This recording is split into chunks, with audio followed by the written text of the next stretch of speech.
Top of the morning, Dan and Amy. It's a new day in Illinois, so saith the Chicago and Springfield Press Corps, also known as the Democrat Socialist Communications Team. State Representative Chris Welch is from Proviso Township.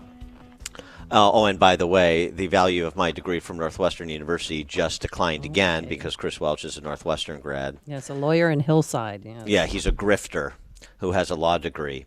He's a goon. And if anybody's paying attention, I expect he'll be under federal indictment before the year is out, because that's what a low-life, influence peddling,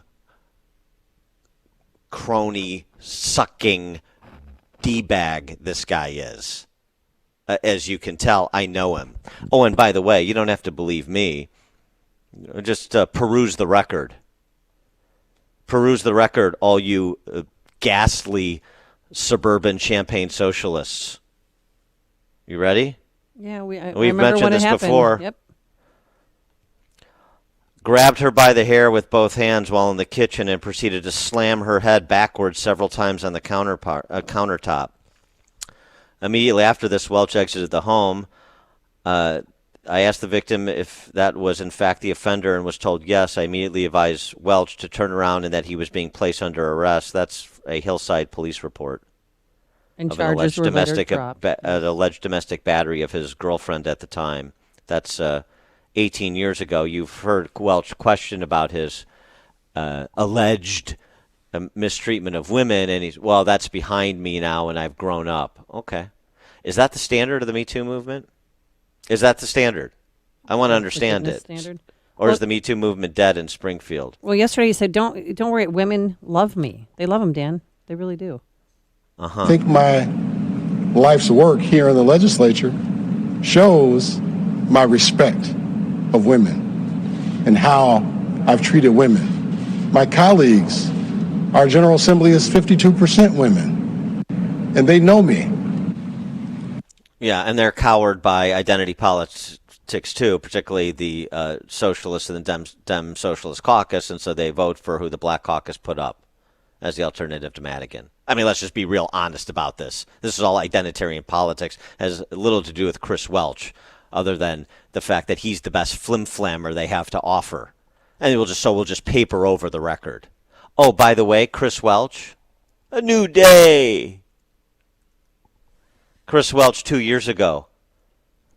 Here's who he nominated for Speaker of the House 2 years ago.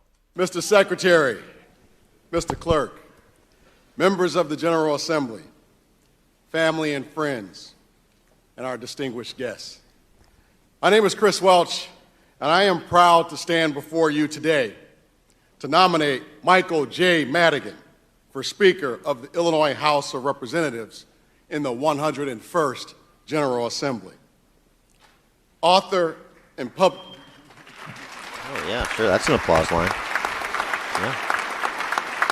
All the yapping terriers and trained seals. Public speaker John C. Maxwell once said, "A leader is one who knows the way, who goes the way, and who shows the way."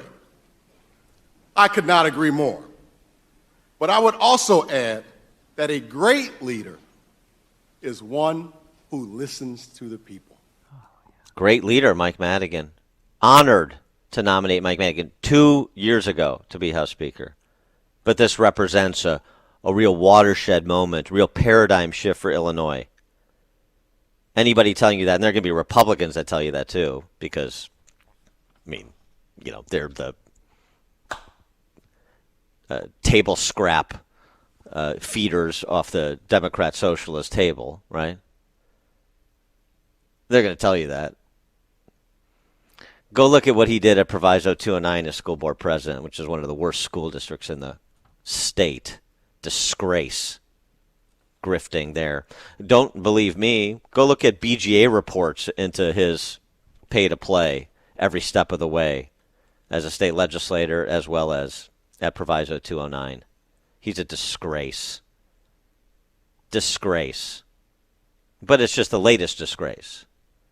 So I just, you know, if you could just, some of these people, including on the right, with the champagne corks popping you're participating in a fraud. Nothing is going to change in Illinois. What's going to happen is you have somebody who is just as much of a grifter as the previous one, just as interested in self-enrichment via government. And he will do the bidding of the identitarian Marxists that now dominate the Democrat Socialist Party in Illinois as they do nationally. That's what's going to happen. And so what is it you think is going to get better? Anybody. I'd love to hear it. Oh, because Mike Madigan is so much better at managing the machine and so on and so forth. The machine runs itself at this point. At this point, the financial future of Illinois is inexorable. There's nothing he's going to do to change it for the positive. So it's on autopilot to the negative. It's on autopilot, like as in a death spiral. And we're just waiting for the impending crash. New day in Illinois. Who in this state believes that? I'd love to talk to these people. They're too afraid to call in here because they have nothing to say except what they hear on one of these ghastly network affiliates that they just rinse and repeat. Dum-dums. For more on this, we're pleased to be joined by former state representative and Republican congressional candidate Jeanne Ives. Jeanne, thanks for joining us. Appreciate it. Well, thank you for having me on. Good morning. You served with Chris Welch. Your impressions of him? He is the last person I would go to try and get a vote on a bill that I thought was common sense. He's a political partisan hack. He's one of the most partisan down there. The guy rolled out what he called a black agenda in September that he intended to pass in lame duck session. And 3 of the 4 pillars they did get passed. All of them make the state worse off. All of them inflame racial issues far more. It includes, sending more money to Chicago State University, which has a 2% graduation rate. So this guy is going to make the state very much worse off. But literally, he really, when you looked across the aisle and you said, well, I need a few Democrats on a bill, he's probably one of the last people I'd ever go and talk to about a bill. I found he had no expertise in any particular subject matter. And every speech that he gave was racially charged on the House floor. That is who Chris Welch is. Are you surprised? I mean, all these Democratic women voted for him. Everyone except for Kelly Cassidy, who's out of Springfield. Well, I am surprised because, you can just go back. You don't even have to go back to 2002 with the assault that you described, Dan, earlier. I mean, he had EEOC complaints against him as a school board president as well. And that was in more recent times, like 2007 and 8 and 9. He's grown up a lot since then.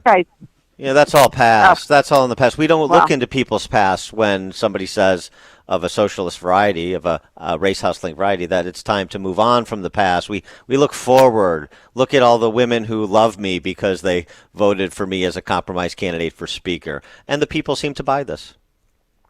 Well, what happened to the 300 women in 2017 who signed the hashtag MeToo letter saying, we're tired of the sexual harassment down here in Springfield?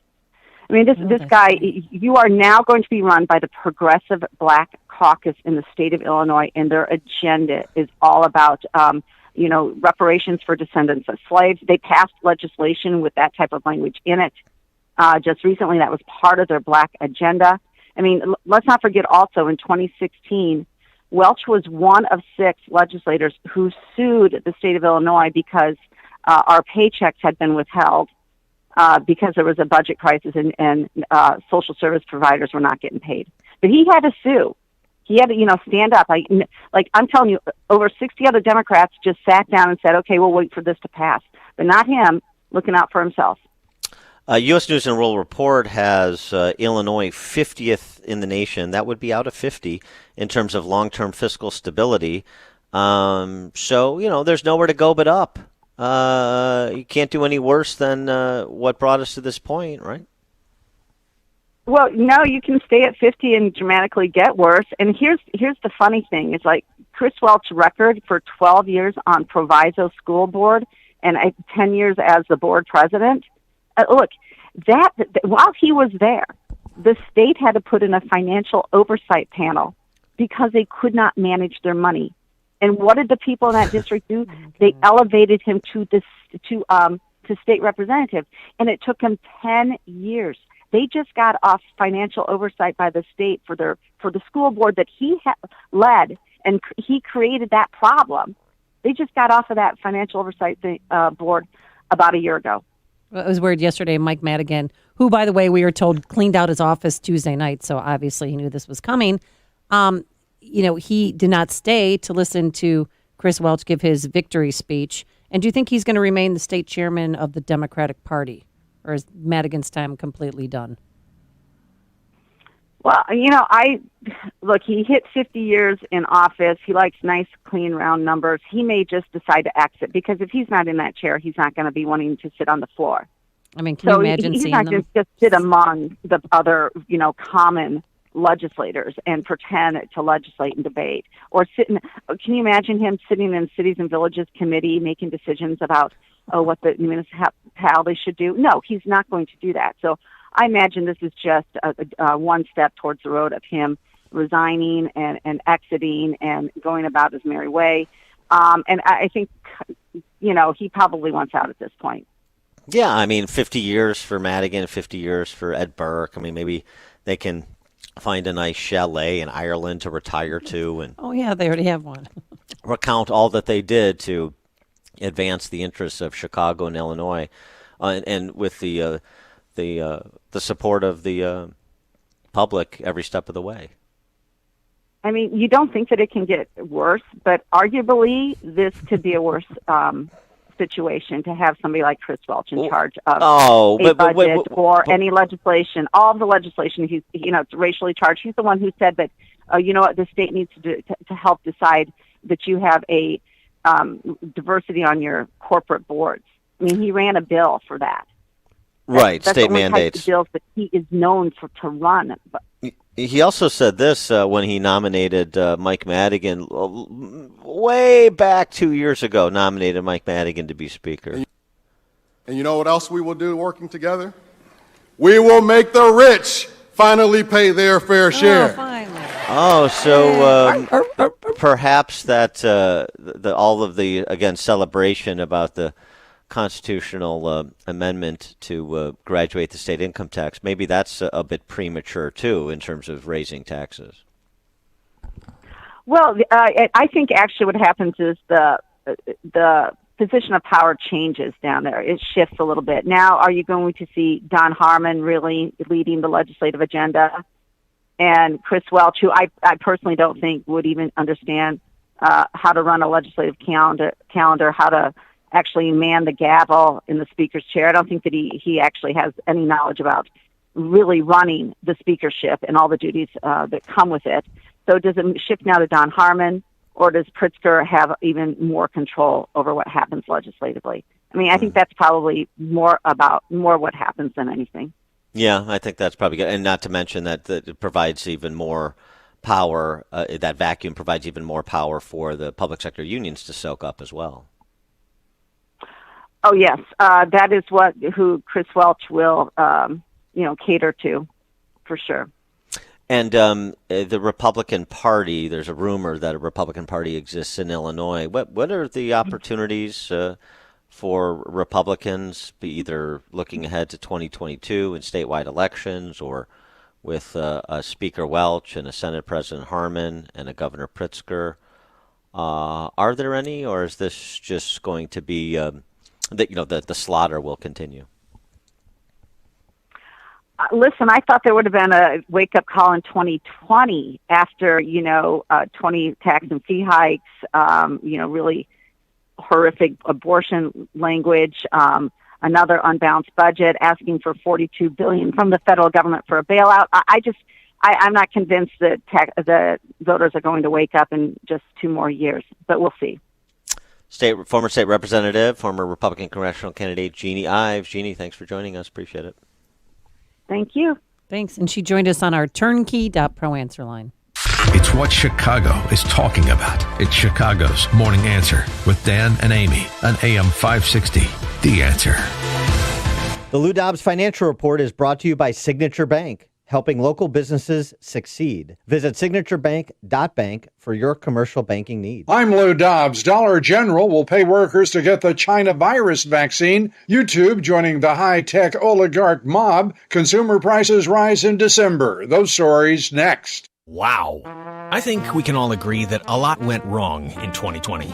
But you can start 2021 off right with a resolution to help protect your identity and personal info using LifeLock Identity Theft Protection. The sad truth is, 1 in 5 people have been a victim of identity theft. But LifeLock alerts you to potential threats to your identity. And they see more than you can when you just monitor your credit, like your info for sale on the dark web. And if there's a problem, LifeLock's US-based restoration specialists know the steps to take to help resolve your case. Of course, no one can prevent all identity theft or monitor all transactions at all businesses. But LifeLock is the New Year's resolution that helps you protect what you've worked so hard for. Get 25% off your first year with promo code SMART at LifeLock.com. That's promo code SMART for up to 25% off at LifeLock.com. Consumer prices rose last month, powered by a surge in the cost of gasoline. Discounter Dollar General offering employees 4 hours of pay to be vaccinated against the China virus. Dollar General has 157,000 employees nationwide and is among the first employers to incentivize its staff to be vaccinated. Some